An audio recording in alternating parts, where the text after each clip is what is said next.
It appears that our queen, aka Sniper Wolf, has been harassed by this unhinged individual named Jack Films. He has been criticizing her, posting videos, and harassing her about her genius content ideas. But now that I know the fiend, now that I know this fiend's whereabouts, I shall go into his private residence and annihilate him single-handedly. Because it's as simple as that. It's as simple as Nobody attacks my queen. Happy Halloween! Okay. For those who couldn't understand what the fuck was I talking about, so like hours before, or technically this was last night, and this is fucking crazy, but everyone knows, well, at least in the YouTube sphere knows that there's been a drama with Sniper Wolf where people are, well, React content in general, where they're saying, React content creators are stealing other people's content, which I would agree because they're not making it transformative. But aside from that, this involves Sniper Wolf and a guy named Jax Films. Jax Films has been making videos pretty much like making fun of her content, because he disagrees with the way she's doing shit. Just reacting. Well, no, her reacting is posting someone's video, right? And then not saying a single word. So, like, imagine if I'm posting an entire movie. Like, oh, dude, this has become like a thing. Like, it's been a topic of discussion, not just with Sniper Wolf, XQC, and a bunch of other React content creators. But this one's been. I haven't really been following the Sniper Wolf as much. Well, it's not just the Sniper Wolf thing. It's a lot of creators, not respected creators who are just farming, for views. Yeah, and they'll hire dudes on Fiverr to essentially just react to popular culture. And you've seen these videos before. Where it'll be like, damn, that's crazy. Make sure to subscribe to my page. Yeah, and like you had Jinx, I forget the people who try to copyright in the word React, the Fine Bros, I think those guys. But okay, this is why I brought this up at the beginning. As of last night, Sniper Wolf. News. This is developing news. Sniper Wolf posted, and I'm gonna add pictures right here. She posted on her Instagram story, should I go to Jax Films' place because she's been getting annoyed from the shit that he's been making about her. Should I go to his place? His place is 5 minutes away from my shoot. Yes or no? Shortly followed by the picture. And by the way, this is censored because, like I said, in her story, this wasn't the blocks that you see over there. So she ended up posting a picture of his fucking house. Yeah, she was literally outside his house, and I'm like. She ends up taking it down, but now she's playing the victim saying, this creep has been harassing me, and now he feels threatened because I said something mean. I'm like, you did not say something mean. You literally posted him. Yeah, you literally doxed him. You not only did you dox him, but you also doxed his wife, who isn't a YouTuber. Yeah.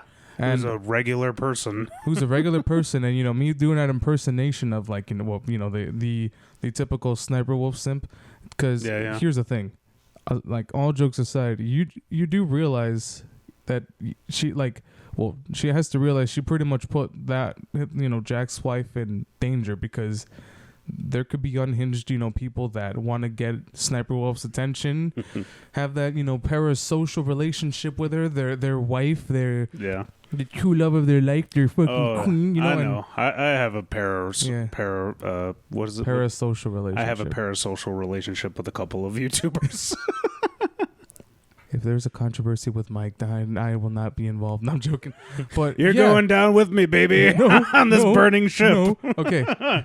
So we included that because it's a very scary story. It's a very scary story, and it just happened. And it's like out of all the things you could have done, you could have reached out to him and say, hey, can we talk this out on the internet, right? I don't like these videos. Let's talk about this. Yeah, DM Hash things out, DM me.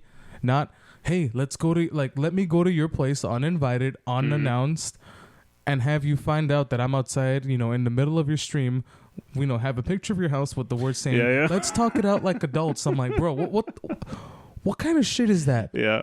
That's just the thing. And not only that, but I think she's also from Cali, so there is a law that I think she broke the law from because she doxed someone. I can't remember what penal code is it, but a lot of people have been making videos saying that she technically broke the law in Cali because there is a law that involves you can't dox people. So you can't do that. And here's the thing. Sorry, I don't mean to, like this. Yeah. The last thing I need to say is, because she is YouTube's favorite, but after this, I am a firm believer that she needs to be the platform. I'm not gonna say it, lightly. This is definitely some unhinged behavior. That's not how you do shit. You're putting other people's lives at risk. Mm-hmm. There were other proper channels you could have taken, but you didn't, and now look at this, Well, I think it's just crazy how we've covered so many YouTubers, Twitch people, and it's like, man, doesn't it just unfurl? Like once I think it's just a point. It has to be a point where you just like, I don't know, you just the fame goes to your head, and you just I mean, she complained about people going to her house unannounced. Yeah. So why are you doing it then? Yeah. Why? Not only are you doing it, but you're posting it on social media to your 5 million followers to see. Mm-hmm. Like, in what world is that acceptable? None. Yeah. So yeah, like I said, deplatform, court adjourned. Well, we talked about it not only because it's developing news, but it's a spooky and scary story. And why would we be covering a spooky and scary story today, Brian? Because it is Halloween. Oh. And the time for some spooky shit and scary. Guys, it's Halloween. Look at the set. Yeah. We did a lot of cool stuff here. A lot of good shit here. A lot of good shit. We got caution. Well, it's not caution tape. It's keep out tape. Got candy. We got a candle that bleeds. It's currently bleeding right now. You can't really see it. We can see it. Oh, shit. I did not know. It's pretty cool. It's a bleeding candle. Yeah. Wow. And then we got cobwebs, and I got lights over here. Oh, God. What was that? On the guitar. I don't know if you noticed. What's going on, buddy? Besides all this YouTube stuff. This YouTube shit. Not much. It's been fun. We saw Death Clock. Yes, we did. Yeah, yes, we did. For the first time, I saw Mike crowd surf. Dude, I came out of Mosh retirement. I crowd surfed. It was pretty legendary. I'm gonna put the clip of him crowd surfing. Dude, I haven't seen it myself. So please. I'll send it to you. He looks like a child being carried to mama.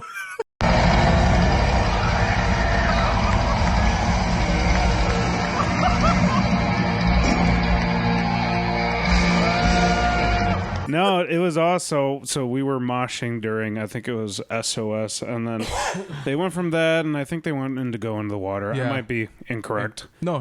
But I looked at you, and because I remember going to water, the last time I saw them was before they came out for an encore, Crushed the industry. Yeah. And then I turned to him, and I'm like, is this the last song? Because you looked at the set prior. Yeah, and you said yes, and I'm like, then I have to do this. I have to do this. Because I'm never going to get another chance again, Yeah. So I told you, and I think a girl right next to you, like, throw me up. Yeah. Yeah, a lot of people, I mean, I think, so I was helping people, crowd surf, and I'm like, yeah, sure, I got you, dude. But also, as of us recording as well, the tour just ended. The Baby Clock tour had ended. The last two Los Angeles dates. Yeah, and I also happened to find out that that Galactic Empire were the ones behind the commie band for Baby Metal. Really? Yeah, you're looking really concerned over that candle. Well, no, I'm just gonna move it slightly so it doesn't pull. So the Galactic Empire. I know what Galactic Empire is. So the commie band for Baby Metal, aside from the three girls, are the musicians that are in the background playing guitar. So back then, I think it used to be the original when they first started, but then around 2019, from what I noticed, is that the commie band is what I think commie means God, no? Or Kami? Yeah, kami. I know what kami means in the derogatory sense of the word, that you would call somebody who is believed to be a communist. God damn it. No, it's K-A-M-I. Oh! Kami, not the that. goddamn commies. No. That's what I thought you were talking about. No. The Kami band. I didn't know they would be considered kami. I'm like, oh, no. All right, we're going for it. All right, cool. No. But that was like that. So they're technically considered little gods in their lore, right? Yeah. but they started wearing masks, and I'm like, oh shit, that I guess they're wearing masks. But I've seen comments where they're saying that's not the actual like band or the Got Japanese some ghost musicians. action going. Kind of ghost action, but they'll hire people like to play in the U.S.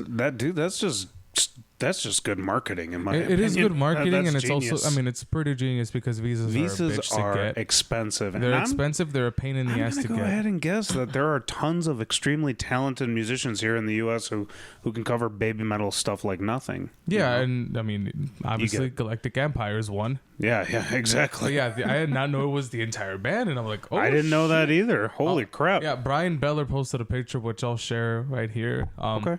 Yeah. But yeah, I was like, damn, dude, it's pretty dope. Galactic Empire is pretty cool too, though. Yeah.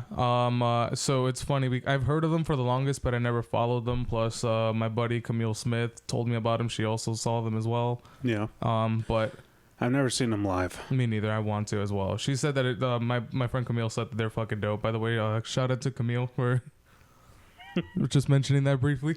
Yeah. But yeah, shout out. All right. Aside from that, speaking of Death Clock, is there anything else you'd like to say about? Speaking of Death Clock, we recently released a cover. Exactly. There you go. Dude, it's crazy. It's been out for 5 days now. 5 days our time. Obviously, I'm not going to do the math for Halloween. Not Shreddy Bois time. Our time. Our time. So when we released the original Blackfire Upon Us cover, it took basically from that release to now to finally hit 300 views with that. It's like at 303 or something. Yeah. And in 5 days, the Gears is almost at 300 views. So it's like, holy crap! It's already like surpassing. It's right there, surpassing our most viewed video at 303. And we're almost at 100 subs. What are we at now? 92, 93 around there, somewhere around 92? Yeah, no, guys, we're in the 90s. Like, holy shit. Guys, come on. What are you doing? Get us to 100? Get us to 100. The 100th, we'll screenshot and shout you out on the next episode of Shreddy Bois. Because we have no merchandise. Yeah, not yet. Not yet. We'll get there, I think. Help us get there. But yeah, man, the show was awesome. We covered the song. I feel like I don't know. I had so much fun covering that song, guys. And if you haven't checked it out, go watch it. I didn't, but I'm joking. It was, I feel like Blackfire Upon Us it took a lot more work, especially on you, especially for you, because, well, all right. I feel like I laid down all of my parts very early. Yeah. And I'm like, I didn't want to bother you, but I kept poking you. I'm like, hey, Did you record your guitar parts yet? Yeah, I'm working on them, Mike. Let me record all 6 of them. A week would pass, and I'd be like, "Hey, how are we going on those guitar parts?" I didn't want to bother you, but at the same time, and then I sent you the guitar parts, and I'm like, "Yeah, here, Mike." And he sent me like 8 or something. Like I'm like, it was 8 files. I was like, "Hey, Mike, you want progress?" I'm like, "I'm done. Yeah, I'll send you the files." Dude, that was the largest. So, just putting that together, and it was a lot more work, and it was awesome. The payoff was awesome. We love it. We're very happy with the product, but the Gears was just way more simpler.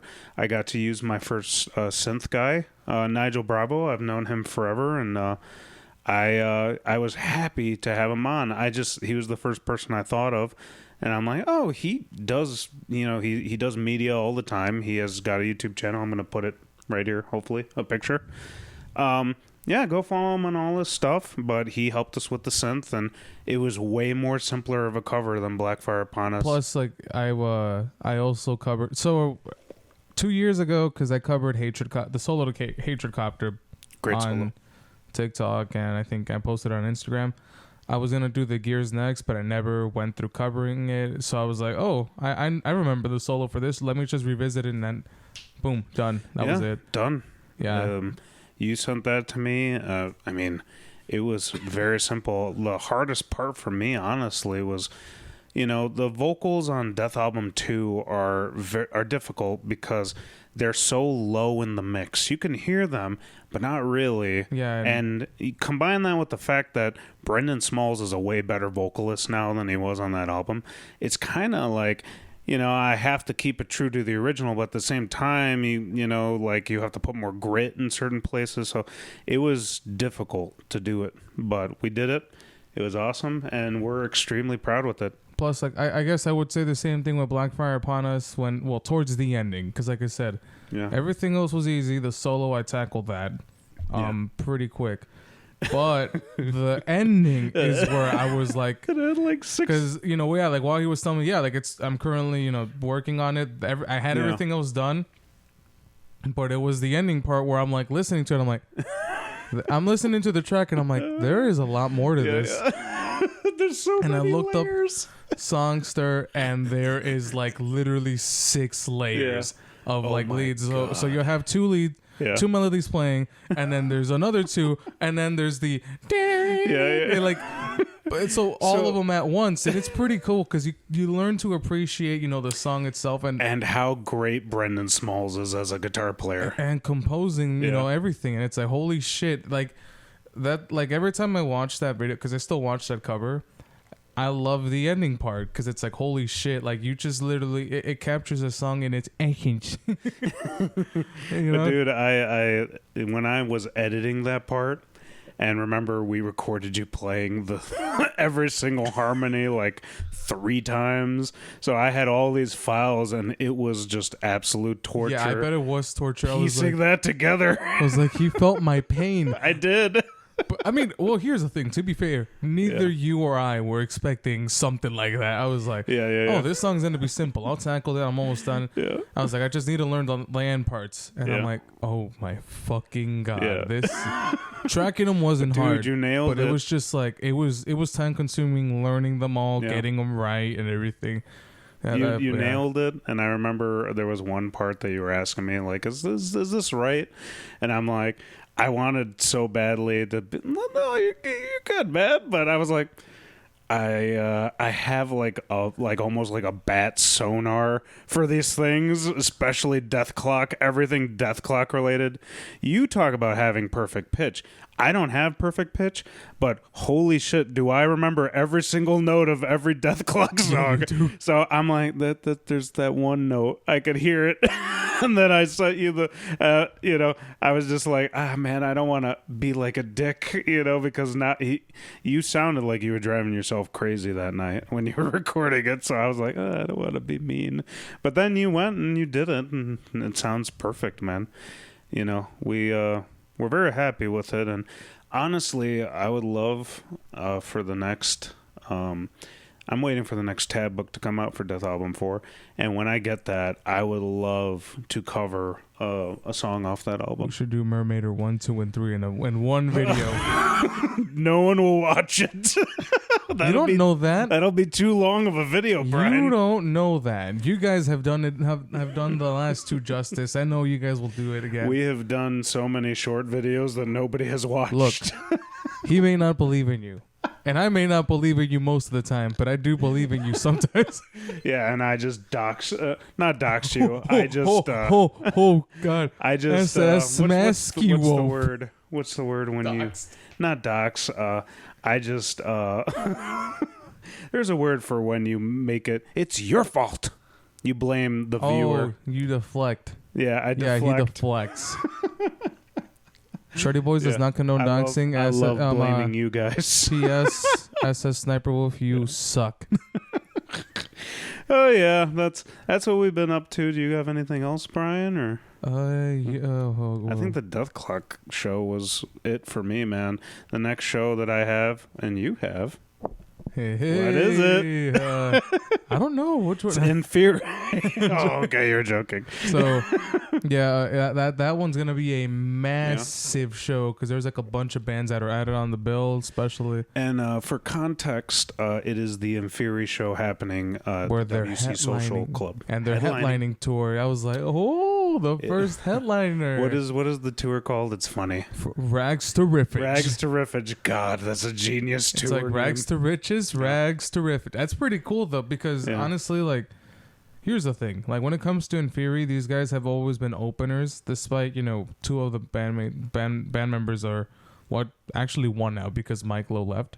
Yeah. Owning the record label. It's like they probably could have been like, you know, going king shit, but no, they don't. They're, you know, these guys are giving, you know, a lot of bands like a leg to stand on. Yeah. Especially, you know, within the scene. And it's pretty dope what they're doing, you know?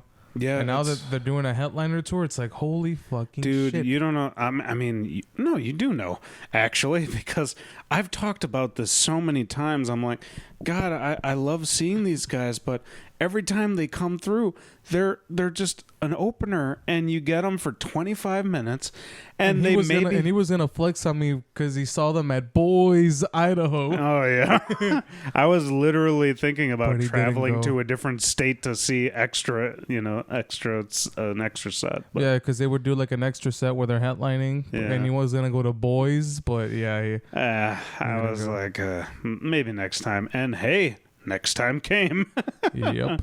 Dude, I'm so excited, and I can't wait to see. I'm not going to word the first date on their tour, so that's going to be exciting. We can't cheat and look at the set list, so it's going to be brand new. Don't you dare, Brian. No, you can't.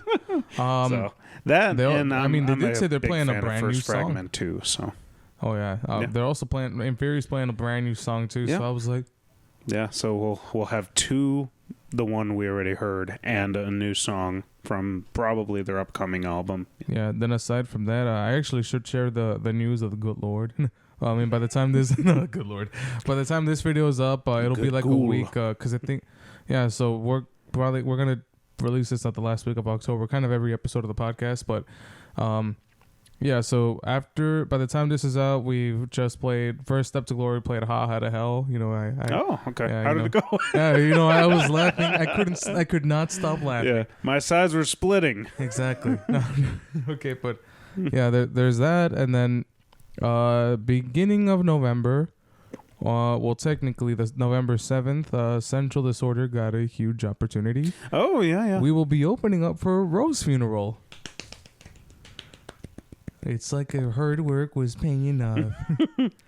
No, I think it's awesome that you guys, so, you know, obviously you're the second to newest member of the band. You know, Central Disorder has made their home at specific places, you know, like they were at Mojo's when it was Mojo's for the longest time, and then they stopped playing at Mojo's, and then it became Big Shots in Indiana, which personally I hated that.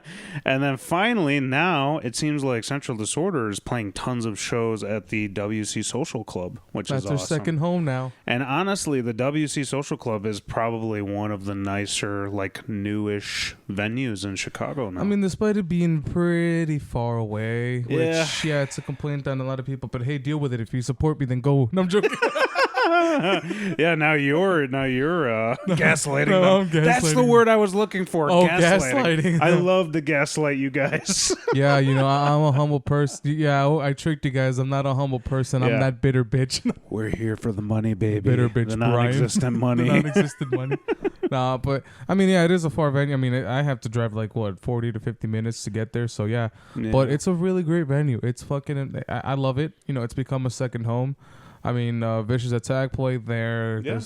We played there like Central played. We opened up for Soulfly there. Played. Yes, we did. With Bind to Sacrifice. Shout out to Bind to Sacrifice, by the way. Good guys. Our comeback show, thanks to Savage Ladies of Metal as well. You know, we had an hour-long set that day. Shout out to Fran. Shout out to Fran and also the other bands, BTI or Beheading the Icon. I can't remember the other band. Endine, Wings of Severance. Yes, Wings of Severance. They're awesome. And then Dead Reckoning as well. But yeah, I mean, now we're opening up for Rose Funeral. It's like, holy shit, you know, this is going to be a stacked bill with actually another local band that recently is fine. I don't know whether they played shows before, but this will be my first time playing with them. Marvin, Arturo, I know you guys watched this, but we're gonna open up a Rose Funeral with Volturis, if I pronounce that name right. Volturis is local? Volturis, yeah. Oh, okay. So, hey, make sure you guys check them out and Golf Clap, because we're going to be opening up for them along with those guys. Very good. That is very good. Yeah. Special news. And more to come, but to be announced for now. But hey, yeah. Do you have anything else? I mean, it's funny because essentially you create everybody creates a podcast to promote themselves. I feel like we very rarely do that on the show. Yeah, it's my show, my time.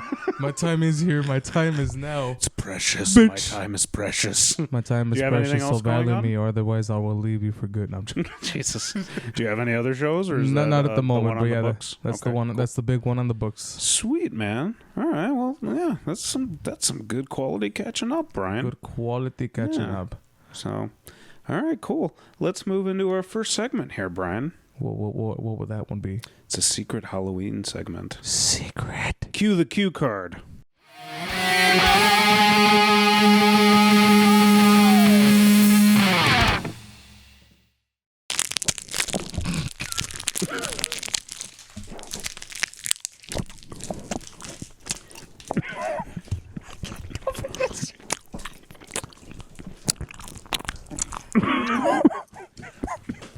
Please excuse Mike's obnoxious beatboxing. We're gonna lose subscribers. Well.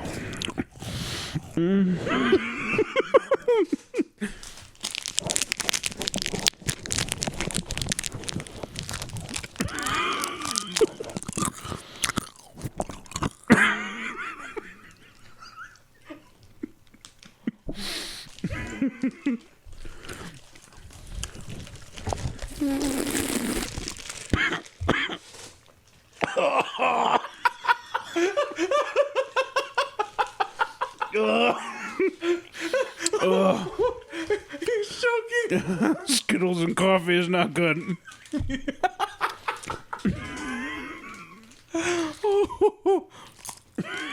Okay, I think that's enough of this. A little longer than a few minutes later. All right. Now I've got all the weird corn syrup from the fucking Skittles out of my throat. What do you want to... which segment should we do? The Q&A, or do you want to talk about Q&A spooky stuff?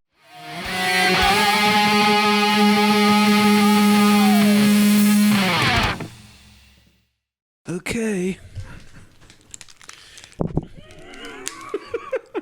All right, well, here you go. Here's the... Continue. Here's the real segment.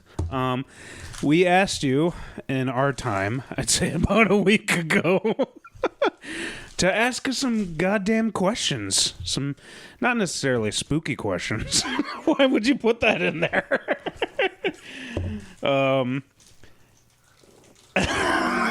Lost my train of thought. So we're going to answer some questions here, and they're not Halloween themed, but yeah, we got a lot. Okay, that's such a crunchy wrapper. All right, here's your goddamn Q&A. They're not spooky questions. We asked, about a week ago, I'd say an entire week, to send your goddamn questions. So we're gonna answer some questions. So we're sending them questions. Yeah. All right. Question number 1. Why aren't you watching this? Question number 1 from Chris_Serr, Serr. Who made you want to shred? You want to go first, Brian? You go first, Mike. Well, when I was a little boy. Well, when I was that unironically actually does start like that. When I was a little boy, I would go on a lot of car rides, with my dad, just driving, and he listened to so much different music. It was like, it went from anywhere from like Ozzy to Pink to Scorpions to Bob Marley. He listened to such variety of music, but the ones that always, caught me was, I'd listen to like, he'd be playing Van Halen, and Van Halen is just, a pioneer of a very specific style of lead playing. And, I loved Van Halen. I loved Randy Rhoads, Ozzy's guitar player. And I just learned, I appreciated like some of those early shredders, you know, Judas Priest. Are you kidding me? And that's what made me want to play metal. I was just like, I want to be like that. I want to be like that. And that's who made me want to shred. Yeah. Brian? All right. So he took a couple of mine. Yeah, Van Halen, Tappin', because of Tap Tap Taparoo. Tap Tap. Randy Rhoads is another favorite of mine. There is also Christian Wesner from Obscura, ex-Necrophages as well. Okay. Ryan Knight from the Black Dahlia Murder, Brandon Ellis. Well, I mean, Brandon Ellis was like 2013 when I discovered him back in Narcissus, but you guys only knew him from Black Dahlia Murder. You know who I'm referring to, Franco. Yeah. Ruben? I'm joking. All right. Shut up. Yeah, but yeah, I mean, I would say the same thing. Randy Rhoads, Van Halen. Who else? I mean, Sinister Gates from Avenged Sevenfold, that got me wanting to do sweepies. You know, sweepies. Sweepies on guitar. Michael Keane from The Faceless, that was like an early one. Brandon Small, Death Clock, because Death Clock was the first. Okay. Are we talking about shredding or are we talking about metal? Because shredding, because they're shredders. Okay, all right. You know, I'm sorry. I guess I just answered my earliest thing. Yeah, I was like, I mean, well, technically those were my earliest ones. Okay. You know, Okay. When did I mean, you started playing guitar when you were in college, right? I started playing really late. It was before 14. Right before so that's why. Yeah, and then Guitar Hero as well. It was right before college, and my like shredding was just those guys. For you guys who don't know, you catch the riff challenges. Brian is almost exclusively doing all of the shredding. I'm not much of a shredder. I do shred and vicious attack, and my style is very tappy. And that's a shredwinkering. That's very shrinkery. And the tapping is very much influenced by Van Halen. I just love tapping, you know, guitar players who tap, and he is the master of that, you know.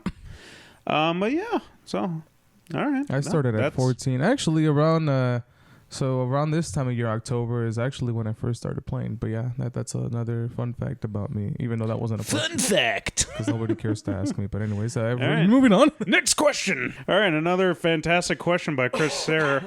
By the way, guys, we did not get a lot of variety of people, but we did get a lot of really good questions. So this is from Chris Sayre.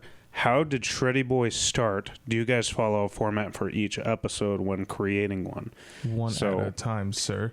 I can actually, because this goes really far back, actually. Yeah, a little far. The formation of Shreddy Bois went back a long time ago when I had galaxy far, far away. Yeah.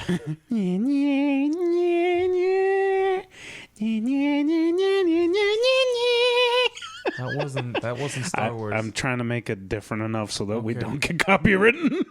That wouldn't get copywritten, but continue. Okay. So when I was with my first band, Dark Entropy, I had a podcast called the Empty Words Podcast with my guitar player, Matt Schering. Shout out to you, buddy. So that was you? Yeah. Me and my buddy Matt. I heard of that. And it got almost no views. But we had fun doing it. And, you know, towards the end, Matt was going to move, and we were not going to have the podcast anymore. But towards the end, you know, it was actually for the best, honestly, because I wanted to make it a grandiose thing. I wanted to have guests. I wanted to, like, there was so much more that I wanted to do that we weren't doing. And it was, honestly, it was... You know, shameful. It was technology. Technology wasn't there yet, you know. We were still working with 1080p video, maybe, you know. And then the next iteration of what would be Shreddy Bois is I did my own show for a bit called Coffee Time. Now, if you remember Coffee Time, or maybe you don't, you can find it on my channel, the Masky channel. There's a lot of really good interviews and, you know, a lot of, you know, that was basically it. I talked with a musician, and that was the entire episode. But, you know, I always had a thing that I'm like, this is getting there, but it's not quite exactly there yet. And I'm like, I want to have interviews. I want to do a podcast thing. I want to cover metal. I want to have fun. I want to shred. I want to rock. You know? So essentially, the idea came honestly from my Ola, my mentor, my senpai. Hola, Mike. Ola England. He does a thing called Sunday with Ola where it's just a metal variety show, essentially. So I'm like, I would like to do that, but I would love to make it better. And in my eyes, I saw it out. I'm like, he does a lot of cool stuff, but, I'm like, sometimes it lacks substance, You hear that, Ola? We're going to make you go on a run for your money. But I'm like, I love the idea of a formatted, almost metal podcast radio show. And again, I had this idea, early, and I'm like, who would I do it with? And I just never came in contact with the right person to do it. And then finally, come Central Disorder, when we're looking for a new guitar player, and I hire this guy, and this Quasimodo looking ass motherfucker. And all we're doing is talking about anime and video games and metal, and we have so much of the same interests, and we have a lot of the same sense of humor. And I'm like, I think I found a co-host. So I started putting together seedlings of an idea, and I ran it by him, and you loved it, and then I started working on the logos and stuff. Before that, though, okay, we were talking about using a different app. I can't remember the name of it. It was a cool idea in theory, but I was like, why don't we try it? But I was thinking, like, what? Well, like, you thought of it as well. It's like, like, it'd be a cool app, but then again, like, who do we know uses that app? I can't remember the app that you were referring to. But it's one that's like dedicated to like podcasts. Oh yeah. So there was some ideas there, but I'm like, this doesn't work unless I wanted video at the end of the day, and plus YouTube's a huge platform, so. And at the time when this first started, I had one 4K camera and two regular 1080p's, and now we're running two 4K cameras, hopefully a third one in the future. And, the idea was there. We started doing the Riff Challenges, which if you've watched the Riff Challenge compilation video, you could tell from the beginning all the way to now, there's been progress even in my mixing abilities and stuff, Even in my goofiness as well, where you see me sliding down with my keys, which was the most scary shit ever. If you look at my face, I'm like... Brian and I have done a lot of crazy stuff. I do the Naruto run at the end of that one too. You rolled down a hill. I think that one was the best one, where I rolled down a hill. That was pretty fun. But yeah, that's where the idea started. And for his second question, if you didn't gauge it from that reaction that I just had, is there a format? Yeah. Yeah. So for the most part, with the Riff Challenge, and then it's usually us bantering about something or catching up. So sometimes there was only the one episode where we didn't have a format. It was chaos. And then there was the July episode where a tornado was hitting us. Yeah. We had a format for that, but it ended up getting interrupted due to the weather. There was one episode where the band that we were going to interview couldn't do it, so we had instead you on a green screen. That was the July episode with the tornado. That one was a little crazy, yes. But for the most part, it goes Riff Challenge, banter or catch up, and then we usually try to do 2 segments, I'd say 2 or 3 maybe, and then a wrap up, and that's pretty much it. In the future I have some ideas. I would like to do jingles for every segment. We have to do jingles eventually. But that's pretty much the format. So all right, next question. This is from my lovely wife. I love you, Michelle. Oh. What? Okay. She asks, who is your favorite venue? What is your favorite venue for concerts? Who is your favorite venue? She actually did say, who is your favorite venue for concerts? I was trying to spare her. What is your favorite venue for concerts? Brian, would you like to take this one first? Yeah, there is multiple, but I mean, I would say none other than Reggie's. Reggie's at the top for me because they have their... I will always say this, but they have the best Parmesan chicken sandwich, which is why Mike is opening up the Krabby Patty. But that sandwich is God tier. I don't care what any of you guys have to say. It's fucking God tier, and shut the fuck up. Okay, no, but all right. All jokes aside, it's a great venue. I've played at like the Rocks, not the Rocks, but like the Rock Club. We also played. Vicious Attack played next door. The music joint. The music joint. Okay, yeah, well, whatever. Same thing. And then the second floor for Ha Ha to Hell. Yeah. The Banana Shack. Yeah, I think it was something like that. I've never played up there, but I've done many of the metal. The vendor stuff. The Metal Market. Metal Market, that's what it was called. Yeah, but overall, it's a great venue. I think we're on the same page with this one. Yeah, Reggie's is hands down my favorite venue. Maybe we should add our most our least favorite. Byline Bank Aragon Ballroom. Yep, you guessed it. Yeah, we may have seen Death Clown and Baby Metal there, but doesn't mean that we were sold on that venue. It should have been Radius, but hey, the Radius. Oh man. Okay. Yeah, I like the Radius, but we could talk about the Radius later. Yeah. The next question, she sent 3 consecutive iPhone or Android. There you go. Mine is Android. Clanker. Don't you dare. These phones are actually reliable for business. That's why I'm able to, include. Oh, yeah? Well, these phones are reliable for good camera quality. So, Oh, I'm sorry. Are we recording this show with iPhones? We can, because it has a 4K feature on there. So remember when he said, how about hopefully another 4K? Oh, maybe guess what? When you record yourself playing guitar in a pitch black room to show me how to play the riff challenge, you could turn that 4K feature on. Boom! Do you realize how hard it was for me to figure out bass on your riff challenge? Do you realize you can just find the root note and go from there? I did. Sir? That's what I ended up doing, but holy crap. Talk about a tone-deaf musician. It was so dark. It was so dark in that room. All right, there you go. iPhone, Android, because Clanker. I'm not a simp. Not a simp. Oh, okay. Who is your favorite YouTuber, Brian? I know Stevie you probably. T. Okay. That was quick. I was about to say, because I know you probably have a very vast collection. Look, I have a very vast collection, but I would say Stevie T because he's just straight up goofy. Stevie T. Yeah, I mean, I will always love his music, his Shredemption videos, or when he makes metal songs out of like the goofiest things. That's why I like Nick Nocturnal. Most notably, like Nick Nocturnal's cool too. Yeah. Jim Carrey. Okay. Stevie T formed a band with Jim Carrey, and they made a fucking song together. Really? Yeah, I cannot believe you watched it. It was phenomenal. It was so good. Like, okay. Yeah, I mean, I would watch him religiously. I will send it to you. It's fucking funny, but yeah, like he's also the reason why I got a Kiesel Type X, because he has a Kiesel Type X. Yes, he does. He has a couple now, right? Yeah, I mean, he has multiple, but the Type X. When I saw him with that one, the rainbow one, I was like.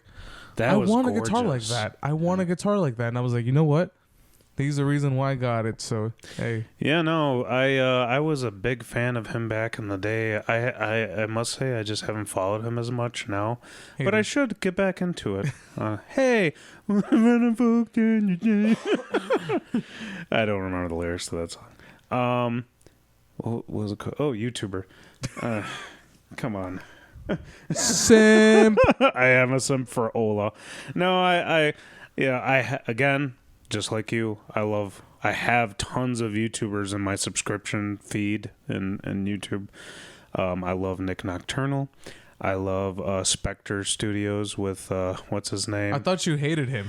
I have come around. I also like him as well. Yeah. What's his name? Here's Glenn Fricker. Glenn Fricker. Yeah. He can be pretty biased in his reviews, but I prefer. He very much is. I would much prefer that, because what I do like about the shit that he does is like he'll test out the stuff and try to work it as much as possible. If he even acknowledges if I may have missed something, then tell me. Yeah. Say something. Yeah, he's very fair. He's very fair. There was one where I don't remember. I think it was the Helix, or maybe it was the Line 6. He actually likes Spider the Helix 4 or something. The Spider 5. The Spider 5. I remember I really wanted it. And I was excited. I'm like, that's awesome. They put like actual amp technology in this. You could choose different cabs. And he literally made a video. He destroyed it. Which I love that. I didn't. As a person who was very close to buying one of those amps. I hated that he did that. And then, you know what happened, Brian? Well, I mean, he bought it with his own money. I got the amp, and I hated it too, and it made me hate him even more, because I'm like, fuck, he's right. I hated that he was right. You know? Here's the thing, though, but there are people who will still buy it, and he'll even say, if you want to buy it, go right ahead. Yeah. I personally thought it was shit, and that's his opinion. Also, you gotta admit, he's become more fair in the future than in the past. I felt like in the past he gets a little crazy, or he was like a little crazy in the past. But I love him. I love him now. Yeah, I follow him. I love the Do. I follow the Do. Oh, those are just fun. So, you know? Dude, he's a fucking god. Those are fun. But yeah, overall, I just I love Ola. I own 2 Solar guitars. I own several Feared vinyl. I own all the solo projects on vinyl. I'm not as much of a simp for Ola as I am for Brendan Small, but Ola to me, I like Ola too. I'll say he's that. Awesome. I've watched him as well. He's not crazy. He will not have a YouTube drama in the future.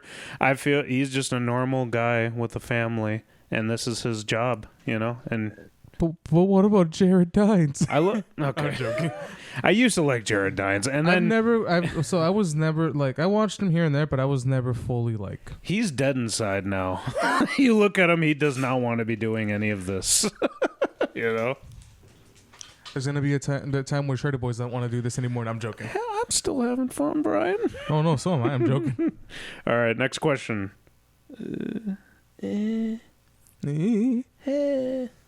All right. Okay, there's another question from Chris Sear. In your opinion or agreement, who started the genre of death metal genre? My opinion is the set and final word, and it matters most than everyone else, because everyone else is wrong and I'm right. And I will say, it's as simple as that. Simple as that.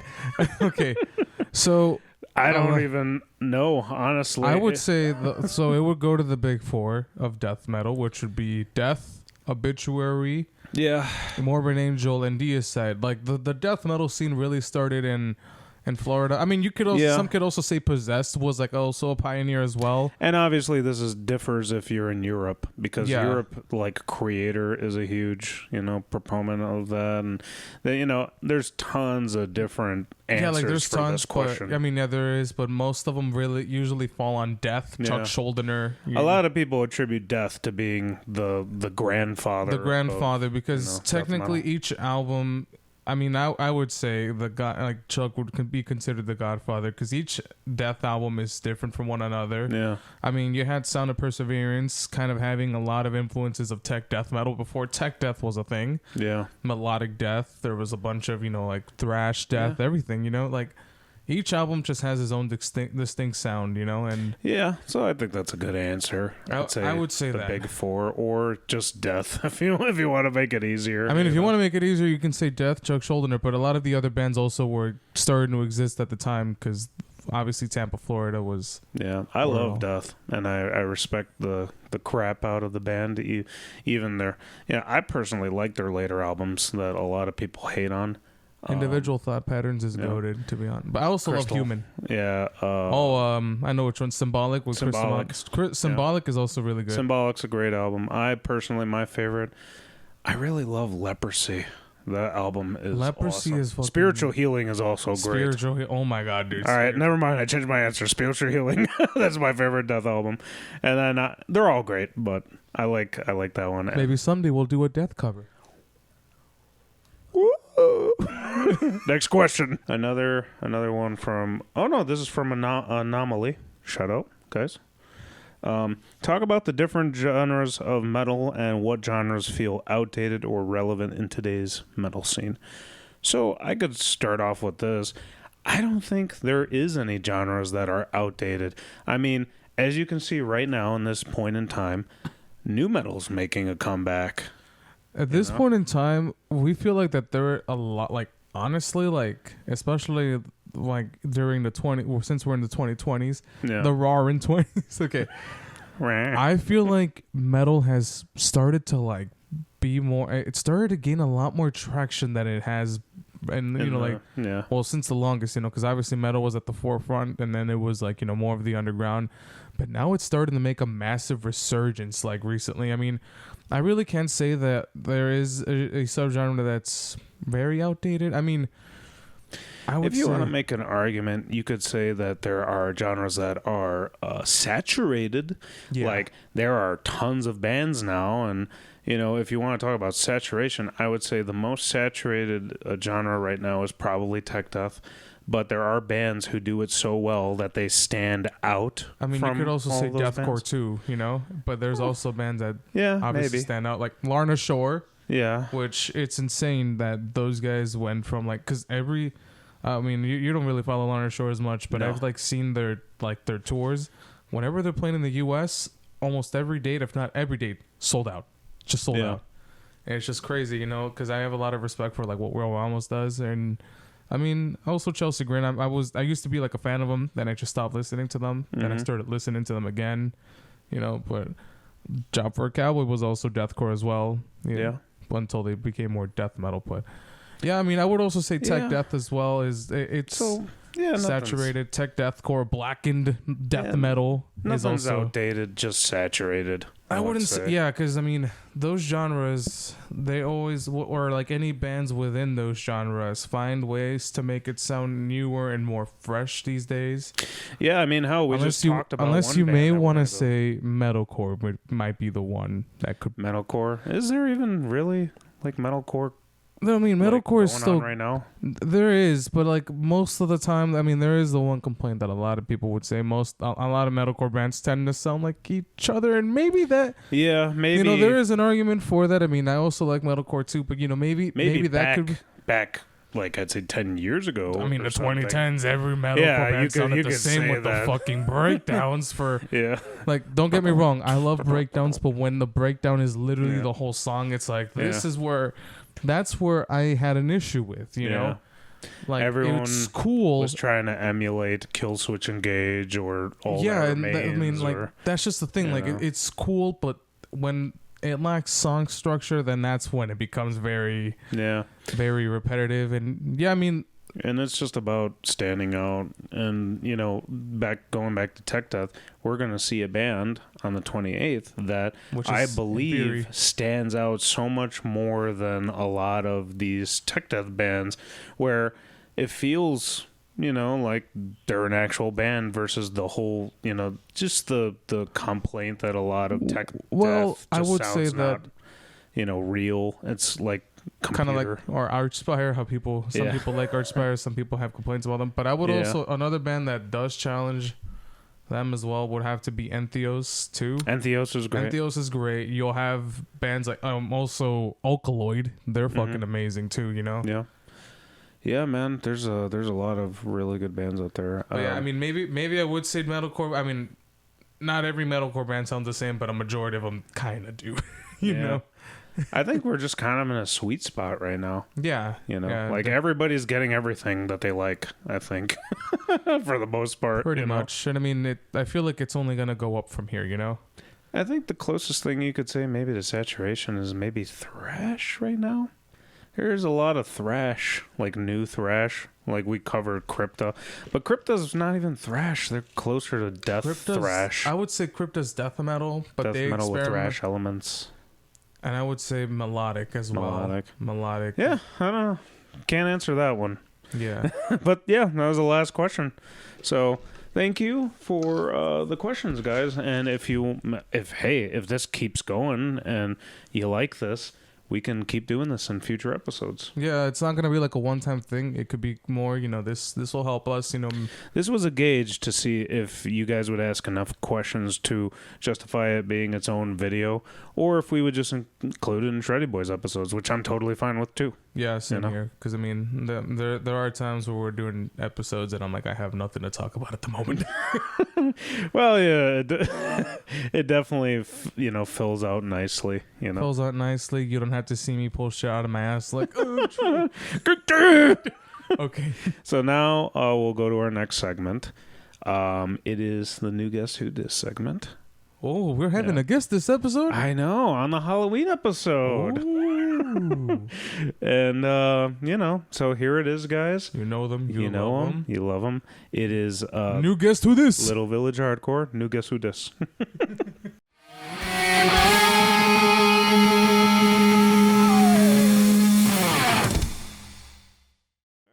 You ready, buddy? Yeah, I'm ready. Everybody's ready?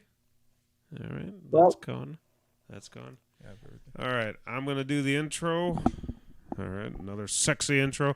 It's been a while since we've had a guest. Yeah, like about... It's been a couple months. 2 months, I think. Yeah, 2 months. We didn't do an episode 1 month and then... Yeah. Okay, ready? Yep. All right. Another beautiful goddamn segment. New Guest Who Dis, Brian. And Brian, who's our guest today? We got Ruben from Through and Through. Woo! What's up? What's up, everybody? How's everything been going with the band? Everything's been going good. Like I said, we got practice right now in a bit.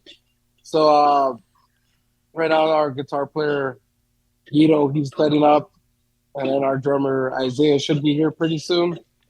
So he gets to talk to us too today. Our bass player had something else going on, Sergio. So he's going to be MIA for the night. Oh, okay. Yeah. I remember, so, for those of you guys who may or may not know, I did a Shreddy Bois pick of the week recently, where I picked you guys as the pick of the week, and I kind of gave like a little brief history of how I know you, which is almost not at all. I remember I was literally at Riot Fest, and that was my first time hearing you guys and seeing you guys live. Brian texts me, and he's like, "Hey, you should go check out the boys and Through and Through." And I was like, "Okay, yeah, that's sweet. Whatever. When are they going on?" And he was like 8 p.m. or something like that, right? Yeah, because you guys got that rain delay that day, right? Yeah, we ended up getting the rain delay. But it sucks because at first they told us, oh, you guys aren't gonna play anymore. Basically, anybody that's before 2:00 isn't gonna play. We're supposed to play at 12:40. So then from there, like within minutes later, he was just kind of like, they're like, hell no, you guys are gonna play at 8:30, but so you guys are technically headlining now. So our drummer Isaiah just got here. If you guys want to say what's up to him. What up, Izzy? What's up? So we're gonna set up so you can talk to all of us. We're gonna set up a tripod over here. Okay. Nice. We get a little tour of your studio too. A little longer than a few minutes later. But yeah. So I guess you can start now. Sorry about that, guys. No, it's all good. It's all good. No, we're keeping it all in. Keeping it all in. There you go. Fuck it. I'm sure I'll have a what is that clip that I always put from SpongeBob? Oh, okay. Several minutes later. Yeah. So all right. Talking about Riot Fest. So Sunday at Riot Fest, you get the news that all the bands before 2:00 or something are just fucked. You can't play. What is going through your head? Oh, we were like disappointed. We were just like, damn, because we got there like at 8 a.m. We were there pretty early, because they were telling us like we got to get there. And the whole time we're like, we're excited. We're in the dressing room. We're like, oh man, these guys are treating us like rock stars, right? Yeah. And then we're being told like, we're like noticing the rain's kind of slowing down, but then it comes back. Yeah. And eventually it was this whole thing of like, I think you got the text message. Yeah. That basically they're like, oh yeah, anyone before 2:00 isn't playing anymore because there's going to be a rain delay and they're not going to open the. Oh yeah, he got the call, and then after that, you got like within like seconds, you got another call after that. They told you like, never mind, you guys are playing at 8 p.m. instead or at 8:30, whatever, right? And so we're like, oh, cool. And then we realized, oh shit, we're gonna play at the same time during the Cure, which our guitarist Guido, that's one of his favorite bands, or his favorite band. Yeah. Okay. So we can't hear you guys. For some reason only your vocalist is coming up. I don't know Izzy, why. I can't hear him as much. Are you not using my headphones? Yeah. Are you? So I gotta talk to your ear because the mic's not. Seductively. Yeah. He's just whispering into your ear. Whispering. Can you guys? Hello. Hey. So we got the message at 8 o'clock. Yeah, we were having a blast, living it up in the fucking trailer. And then this is funny, dude. I'm like facing you. Get closer. We still can't hear you. Get close. No, I can hear. Yeah, and then I get a call that we're not playing anymore. I'm like, like, damn. And then we were talking things out, with our whole crew. We were like, yo, like, what should we do? Like, damn, they told us we can't play. Like, we're kind of freaking out. And then I got another call 10 minutes later. He's like, hey, come to the stage, our stage manager or whatever. Yeah. And then he let us know, like, the situation. Ruben was explaining where they're like, yeah, you guys can play, but it's going to be during the key. Yeah, man. I saw that. I'm like, God damn, talk about, like, I bet you guys were relieved that you were going to play, but at the same time, you're like, part of you must have been like, oh, nobody's going to see us because we're like, oh, yeah, holy crap. A little bit. We had some family there, and we were just like, oh, it's just going to be our family and us. Yeah. And then, so just cut to that day. I get that message from Brian. I'm at the actual festival, and then we listened to 2 Cure songs, and then we were like, all right, let's go check out Through and Through. Yeah, almost jokingly, because we're like, they ain't gonna be nobody there. So I told Mike, you know what, dude? Look, and I know you like the Cure, Gucci, but I'm gonna just say this. I'm like, Mike, the Cure is mid. You should just go check out Through and Through. They'll steal the show. The Cure was great. However, they were just very still and robotic and kind of just, I don't know. I got 2 songs in. I'm like, all right, well, let's make it over, So we went and we were blown away. We're like, holy crap, there's people here. There's an actual crowd here, Yeah. We were surprised too. Yeah, especially because we were far from, the riot stage, which was one of the main stages. So we were like, yo, that's crazy that, people were actually coming towards the stage, because it's pretty far. It's a walk. So I think it is.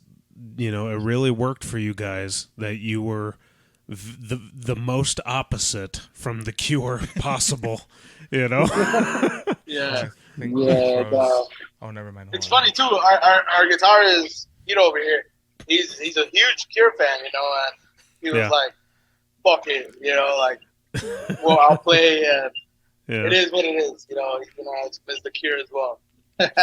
Yeah, I mean, it was crazy. We got there and it was like, holy crap, there's actually people here. And then it just seemed everybody was so on board, with you guys, like even before you started playing so much. I mean, I could definitely tell, who was the family, but that attitude seemed to be infectious, because the rest of us were like, all right, okay, all right, let's go, And then you guys didn't even play a note yet, and everyone was amped up before you even played a note, which was pretty cool. Yeah.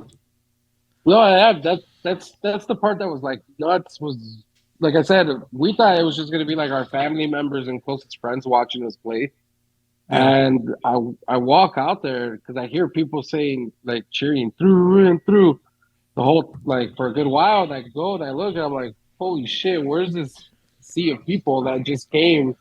Like, who the fuck are all the other people behind all our friends? But we were happy. We were, it brightened up our day. And we were told it was like at least like 500 or more. And we were really like we were like really excited about it because we went in there thinking, we're no one like at least 100 people. Yeah, right. Yeah. We're like, at least 100 or less, but we're still gonna play the greatest show we've ever played, right? And that was the home mentality, and seeing all those people there just made it even better. Oh yeah, dude, and you guys, I mean, it must have just been a relief because you guys were playing during your set. You specifically were making people like, all right, like pump your fists, or like I want to see a circle pit. Everything that you were saying, people were actually doing.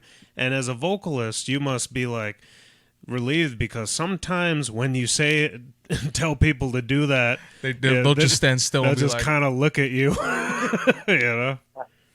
So I guess you just gotta know the energy, like when you feel it, right? Like, yeah. I think I've been.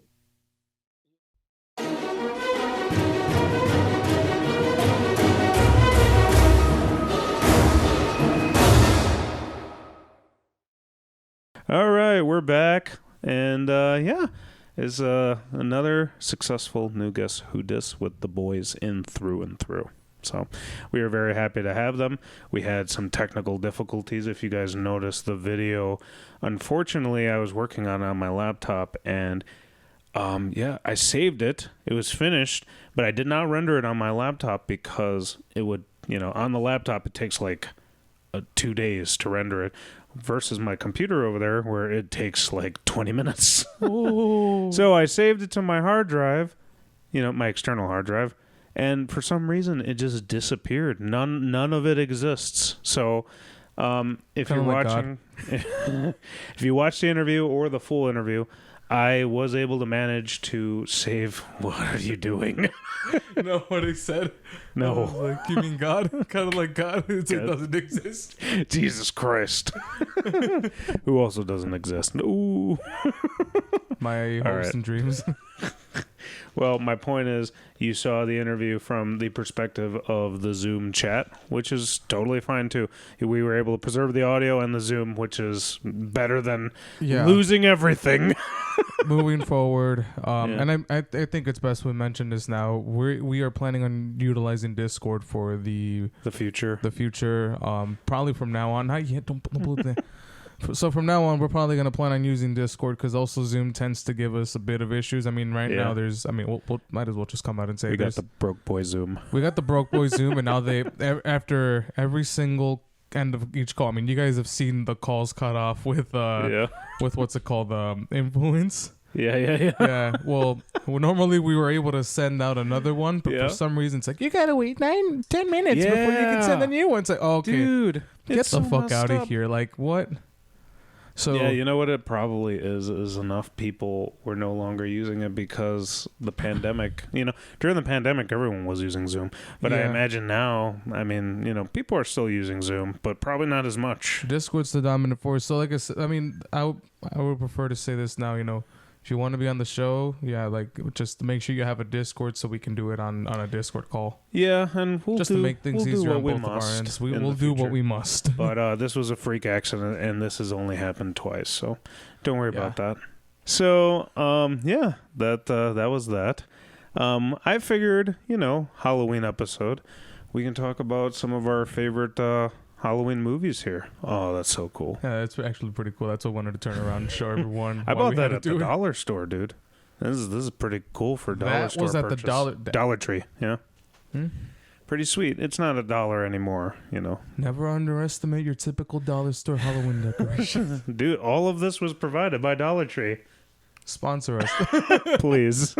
All right, so would this be the final segment? It could be if you want, Brian. Let's talk about some scary movies. Spooky, scary movies, huh? During this spooky time, people will usually do like Halloween movie tier lists or just their top 5 Halloween movies. I don't know. Which could still be a thing. Yeah, maybe.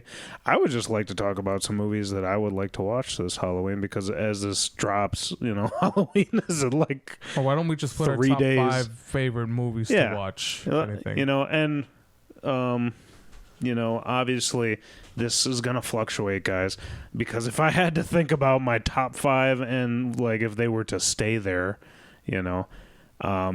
I'd say it changes for me a lot. Plus, someone's not in the Halloween spirit. I see. I am in the Halloween spirit. I just don't want to commit it to being my all-time. He just doesn't want to traumatize himself. I'm going to just put movies that I've also enjoyed recently, and I think you should check out. So, all right, cool. You want to start us off? How about you start first? Okay. You're gonna put me on the spot, huh? Yep. All right. One of my favorite Halloween movies. Is when this movie series was very young. It wasn't tainted yet by the prequels and the several little branches that went off in different directions. You may know this movie is called The Conjuring 2.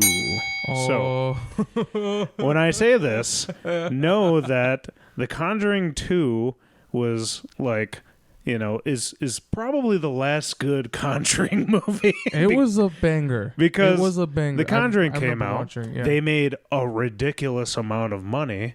And then they're like, oh my God, we can milk this for all of its delicious milk. No, but 1 and 2 are really good. 1 and 2 are really good. But then they did Annabelle and Annabelle 2 and Annabelle 3 and The Nun 1, 2, and there's a prequel now to The Conjuring. I mean, The Nun came up because in The Conjuring the devil 2, made me do it. Oh yeah, but no, yeah. And now, as it stands right now, The Conjuring 3 is about to come out. So just like Insidious, I thought that came out. It might be out. No, I think it already came out. But just like Insidious, unfortunately, this is why I have to preface this, guys, because The Conjuring and Insidious, unfortunately, made every single movie person who wanted to do horror try to copy the exact same trope. So that's why a lot of these horror things are jump scares.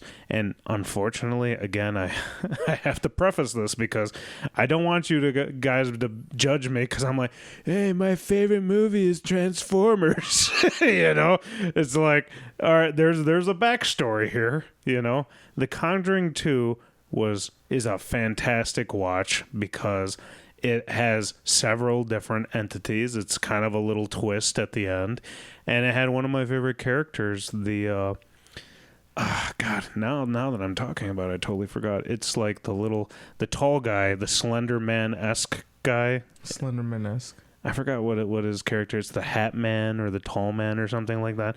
But they do him in like claymation style, so he's extra creepy, like compared to the reality. But that's my first one. Is The Conjuring 2. I was trying to fact check you. I think The Devil Made Me Do It was 3. What's that? It was The Conjuring, The Devil Made. I think that might have been the third. No, that's a prequel for sure. I don't know. And like I said, when it came to The Conjuring, it was good, and then everything just became crap. Everything just became Marvel, where they just kept pumping it out over and over and over again. But yeah, so that's my first one. Brian, you got anything on your mind? Children of the Corn, definitely. The first one. Okay. I obviously it's fucking amazing. Mm-hmm. The sequels were. I mean, the second one was good. The third one, I mean, I also enjoyed it. But I mean, I think everything just started dying down as it went on. I mean, usually sequels are either hit or miss. But the first one is my favorite one. You have young kids turning on adults because God told them to kill the ones that are over 18, and those who are turning 18 or their 18th birthday have to sacrifice themselves to he who walks behind the rose, pretty much. And yeah, it was because this one, the main technically the main antagonist is he who walks behind the rose, but the main one who takes the role would be Isaac Croner, the evil kid, little evil boy who has child dwarfism. Okay. Well, technically in the movie he has child dwarfism because even he who walks behind the rose was displeased with him. It's like, you haven't sacrificed yourself to me. You're over 18, but you have child dwarfism. And then Malachi is another favorite character. But yeah, no, I mean I love that series. I love the first one. The first couple of ones, and then after that, it just kind of gets a little crazy. It gets a little crazy. They're still fun to watch, but at the same time, it's just like, yeah. Yeah. All right, that's a good pick. All right, for my next one, this is an unorthodox one because a lot of people will disagree with me. I'm going to do Guillermo del Toro's Mama. Now, I don't know if you remember that one, Brian, but I feel like I might have watched it. It is a really old movie. Well, not really old. Was it with the two boys? It's the two girls. Oh, never mind. So what happens in this movie? Oh, let me give a preface, actually. Guillermo del Toro, if you don't know, he's like an awesome, like, I don't know if you would, what would you put him? Fantastical? Like, he does a lot of weird reality / fantasy, like, incorporated. And he does horror stuff every now and again. But Mama was his first straight up, here's a horror flick, but contemporary, like, in today's time, you know? So what happens is these two children get lost. And they find a cabin, and they're lost for years. I think it's like 5 years or something like that, to the point where they've forgotten to speak English and stuff. And the family finds them, and they have to readjust the children to being, you know, like in the real world again. But something follows the children, and that's the whole plot of the movie. Now, this movie is good because the story is awesome. The story is awesome. Guillermo del Toro does a hell of a story. I feel like I might have watched it, but I can't remember exactly. And it's, well, you know, the characters and stuff are good. I feel like the acting is on par. And this was, unfortunately, this is the problem. It suffers a little bit from the Conjuring-isms, where that came out, and it's every single person is trying to copy the jump scares. So unfortunately, Mama does suffer from some jump scares. You just have to accept that. I'm sorry. But yeah, I like it a lot, and it's very underrated in my personal opinion. Brian? All right, so this is my second one technically. Okay. I would say The Blob. The Blob? The Blob. The 1988 version or 81, I can't remember, but the one that came in the 80s, because there's one in the 50s. But The Blob was actually one of my childhood favorites. I remember watching it, and I was like, holy shit, you just have a massive blob devouring people. They're like, you know, as soon as it just gets to your inside, or technically you just start melting.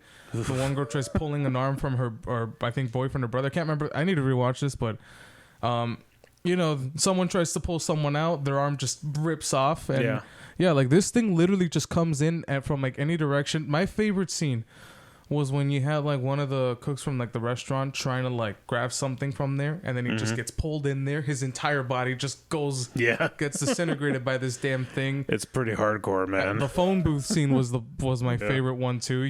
She's trying to call the sheriff, and then she sees the sheriff inside the blob. You see you pretty much just see him melting away, and then it's rough. Yeah, the Blob is one of my favorites. So definitely. Right. Very cool. That's what, number 3 for you? Is that your number 2? Okay, so my number 3. Again, you know, I'm going to take it a little bit newer this time. So far, it hasn't been that divisive. This movie just recently came out. It's called Talk to Me. Have you seen this one? No, actually. Talk to Me is an A24 film that recently came out, and it's gotten a lot of praise as well as a lot of criticism. It's got a good story, like in terms of like how it came to be. It's 2 YouTubers who basically... This is already giving me unfriended vibes, and I'm just going to say it's potentially bad. No, it's a really good story. These 2 successful YouTubers, basically with a crowd funding campaign, I believe, and obviously the support of A24, they were able to make the script that they wrote come to life, and it's okay, never mind, I got it wrong. I thought you said it's about 2 YouTubers. No.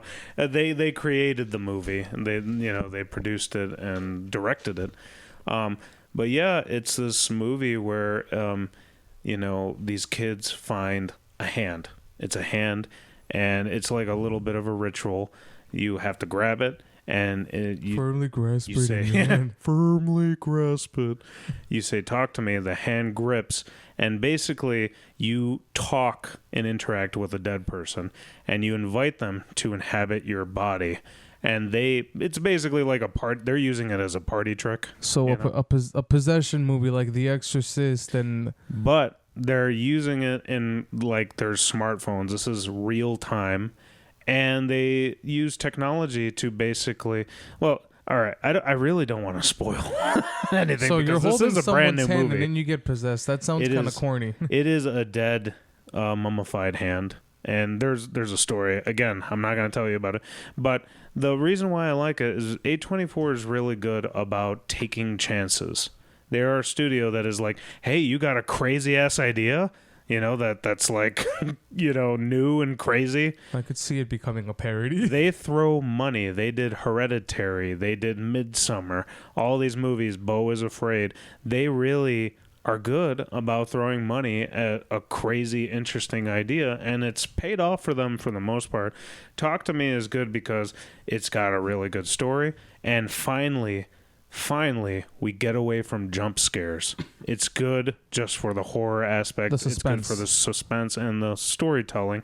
And I just appreciate people taking a chance for once in this genre that seems to be dying. Brian? Yeah, I mean, horror, especially when it comes to possession films, those are very predictable. It's like, this one even had a good, awesome surprise end. So I'll give that a watch. All I'll say, So my third one, this is a tough one. I would say The Exorcist, but I mean, maybe not. The original, but no, I'm probably just gonna keep that out. Okay, this is a tough one. I mean, no, you know what? Yeah, I'll probably just Child's Play, definitely. Oh, the series. The one. Yeah. It's funny. My next one was going to be a series as well. Yeah, who doesn't know Chucky at this point? There's currently season 3 of Chucky. Yeah, I haven't kept up with that, but Child's Play 1 and 2 are obviously like my personal favorites, and I mean, who else isn't? Well, some people like Seed of Chucky, Bride of Chucky. I personally don't like them as much, but the first and the second one I think the second one would have to be the very first one I watched, and then I watched the first one, and I was like, yeah, like these, I remember back when I was a kid, my mom used to be like, don't watch it, it's so scary, and I used to actually take that thought in the back of my head, saying it was scary up until I gave it a try, and I'm like, this isn't scary, but it's pretty cool. I was scared of Chucky. I could see why it was scary at the time, the first and second one. Because you have, especially with the first one, I mean, just put it on the damn mic. Okay, so the first one, you would have POV shots of him moving, but you didn't know whether it was him or Andy, moving around and doing the killing, and even in the chase scenes, you would see the doll's perspective of like him running after you, and it's like, holy shit. It was pretty cool. Like, it was a really cool idea. I mean, the story is still like what I like about the Child's Play series and why I have respect for it is that it's not breaking into different timelines, not like the next one I'll mention, but this one's consistent. It doesn't retcon anything. Everything is tied together, Okay. And I would say that it has gone back to its horror roots. I mean, I do like Curse of Chucky and Cult. Those are two, arguably they're pretty good movies. Mm-hmm. They're bringing him back to his horror roots. I mean, yeah, there's a bit of comedy here and there.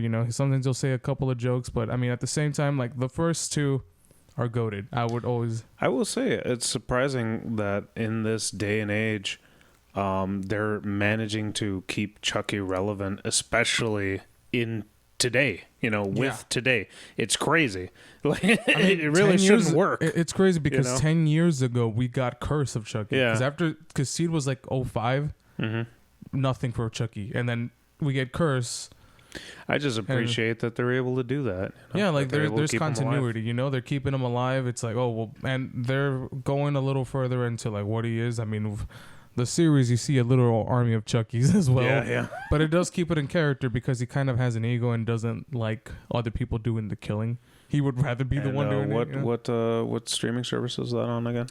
You can watch it on Peacock, or if you want to pay $60, get on Sci-Fi and USA app. But what I did, there is a sick exploit. Just make multiple emails. They'll give you free trials to. You fool! All right, cool. That's a good answer. So that's 3 for you. This would be my fourth. Okay, my fourth is actually a series as well, just like yours. I have been deciding whether I want to say this or not, but because I already gave a Guillermo del Toro answer. But on Netflix, I'd say about a year ago, they released a series called Cabinet of Curiosities. Netflix. That's already a red flag for me. Why? Because most Netflix horror flicks tend to be mid, despite them being overhyped. We all heard what they said about Veronica. It's so scary. I watched it. Oh my God. And it was, we're not here to talk about Veronica. still, that's a prime example. Every movie that gets added on there said it's so scary they couldn't finish it. No, y'all just a bunch of pussies and just Skinamarink. But anyways, continue. That's my number. No, but okay. So my number 4 is Cabinet of Curiosities by Guillermo del Toro. So basically, he produced this show where he introduces basically a short story by a director, and that's it. And they make their story come to life, and it's really cool. I think there's like 6 or 8 episodes. It's very short. Relatively short. It'll take you a day or two to watch it, but it's really interesting. It's just like little horror shorts. It's not necessarily like just mess up your life scary or anything. It's just really interesting, and these stories are just fun, and I really like it. There's no way to talk about this because it's individual stories, and it's so every single story has a different director, and it's really cool. And I'm waiting for season 2, but they haven't said anything about it. But it's a quick little thing that you can check out, and it's basically in his style, Guillermo del Toro's story style and stuff. So that's my number 4, Brian. Well, my number 4 would be. Obviously, I'm about to get into this Halloween. Ooh, classic. Classic. I love Michael Myers. Yeah. But I will say it can be pretty convoluted because you have the first one, which is amazing. Second one, the second one's good, but it's pretty. It does get kind of dry because it's like right after the first one, Mm-hmm. And then you had 3 Season of the Witch, which if Halloween was an anthology series, I would have been all for it. I was like, that movie was really fucking good, but it's its own timeline now. Man, wouldn't that be awesome? Yeah, it would have. I thought it would have been cool. I was like, this movie was actually really damn good. You had the return of Michael Myers, and then they fumbled it with 5, 6, which 6 was pretty bad. And then after that, they did 20 years later, which was pretty good. Mm-hmm. Fumbled again by Resurrection. And then there was the worst timeline ever, in my opinion. It has to be the Rob Zombie. The Rob Zombie timeline. The Rob Zombie timeline. The first one, okay, look. The origin story of Michael Myers was a good approach up until he gets older, and it's like, we don't know what fucking happens here. Yeah.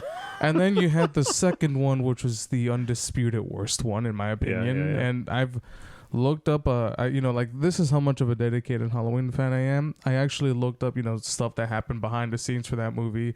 There was a lot of they had to push it back. They had I think at some point their set got destroyed too, and they had a whole production on it. Rob Zombie, they didn't even want to do it anymore after, cause he's like, I don't even know if I want to do this, and they're like, you can Rob Zombify it as much as you want, and I'm like, that's the worst fucking idea. That's funny. Terrible. That's gonna be a horrible thing when Rob Zombie is bailing. It was just bad. Like, okay, yeah, they killed him off at the end, but I'm like, okay, this was still terrible. Like, the one good payoff though is that we get Sheriff Chucky. The sheriff is Brad Dourif. He's actually played by Brad. Oh, you never watched either of those two? No. Well, the sheriff was in that movie was Brad Dourif, who voiced Chucky, and then you also do see the girl, the actor. I completely forgot her name, but she plays Jamie in Halloween 4 and 5, and she's also on the Rob Zombie timeline. But then we had the Blumhouse trilogy as well. I love 2018.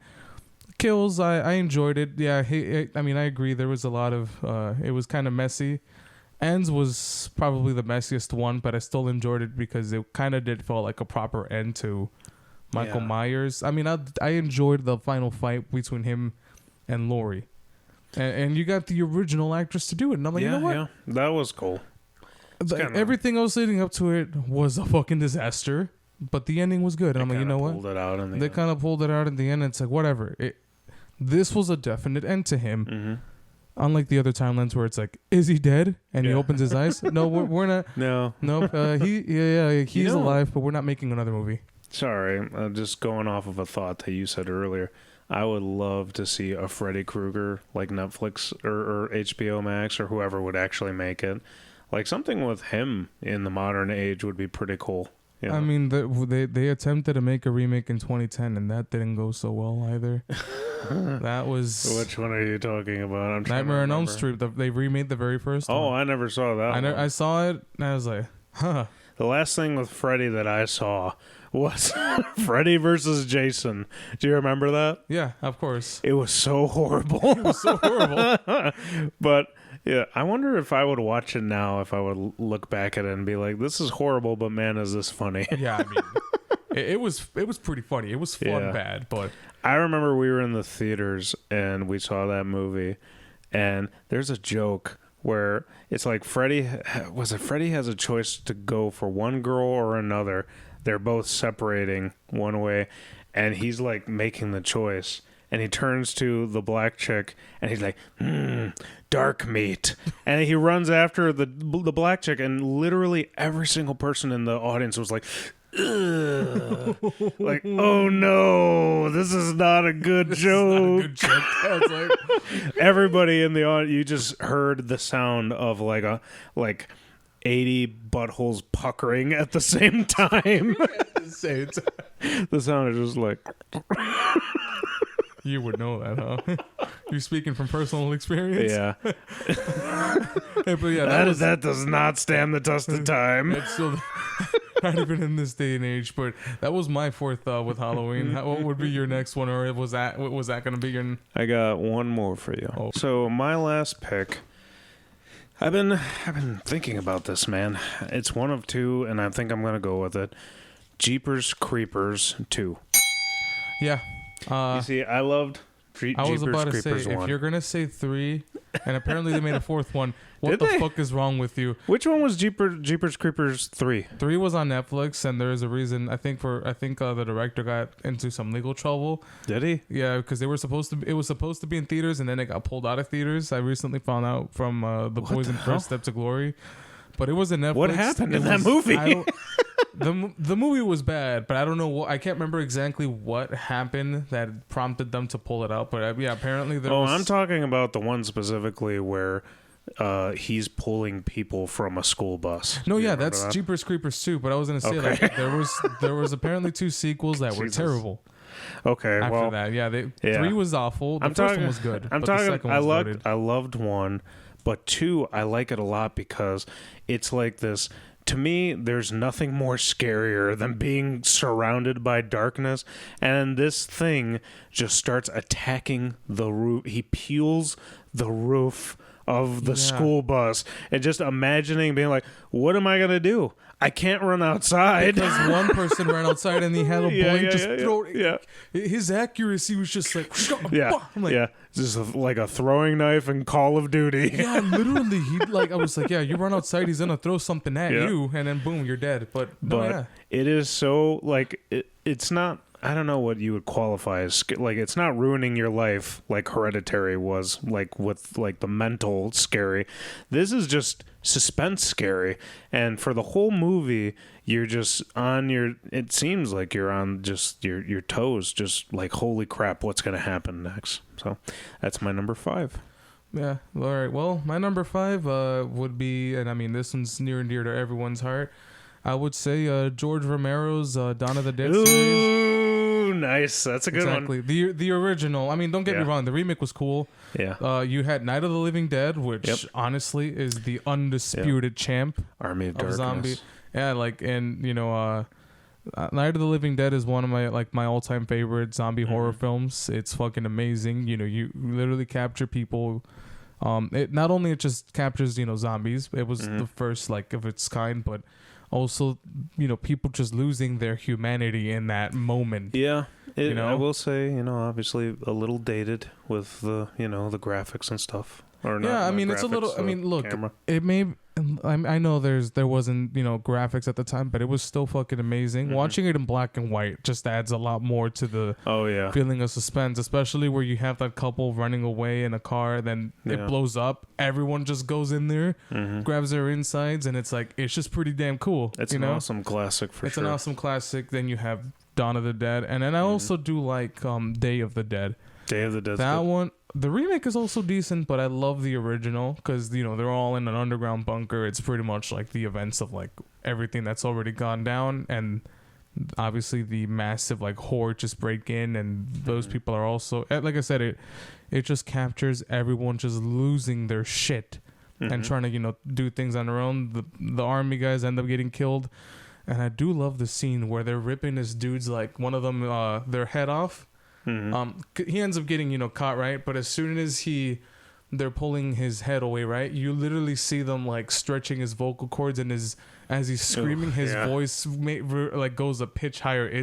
I was like, rough, man. That is fucking crazy. I rewinded the damn clip multiple times. It's like, I want to see it again. Do it again. I was like, this is so fucking cool. Well, it was pretty revolutionary. But yeah, like, I love zombie horror films. And that's a good one to end the list, man. Honorable mentions. 28 Weeks Later. I really oh my god, yeah, dude. 28 Weeks Later. Another Netflix series. I really liked The Haunting of Hill House season 1. Season 2 is good too, but that one had me captivated, and that's just a fun watch, I would also say Sleepaway Camp. I wanted to mention it as one of my lists. I've never seen it. Watch the first one because it's a really revolutionary movie where, I mean, I'll just go into, like, I guess I'll do a TLDR because this is becoming too long, but the killer is a guy dressed as a girl. So it's kind of like it was a very revolutionary movie where the whole time they thought this one person died. It was the girl, or they thought the boy died because it was the brother and sister pair with their dad. But it ended up being the sister, and the brother was dressed as a girl named Angela.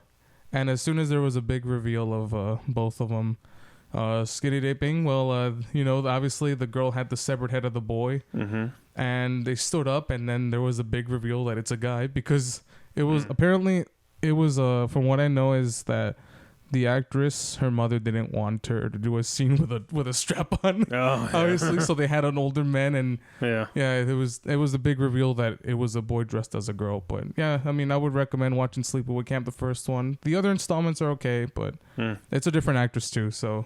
All right, cool. Yeah. Well, guys, that's it for our Halloween episode. Holy crap. As we're recording this, one of the cameras has died. We're out of energy. So that means we've had a long episode, and this one's about to die too. Very lengthy one. But yeah, thanks for hanging out with us, guys. Thanks for watching our through and through interview. Go check out the full thing. Make sure you guys check them out as well on all the streaming platforms, all the social media stuff. Yeah, if you like songs that makes you want to beat the crap out of the person next to you, in front of you, they got it. They got it. Go follow them on all the things. Go check out the full interview that is in the description of this post. Yeah. Happy Halloween, guys. Be safe out there in these streets. Make sure you check your candy before eating them. You never know. We don't want any accidental Xanax or razor blades. Well, you could give me the Xanax. No. That's it. Woo! Boo! All right, that's it. Go away. Shreddy Bois out.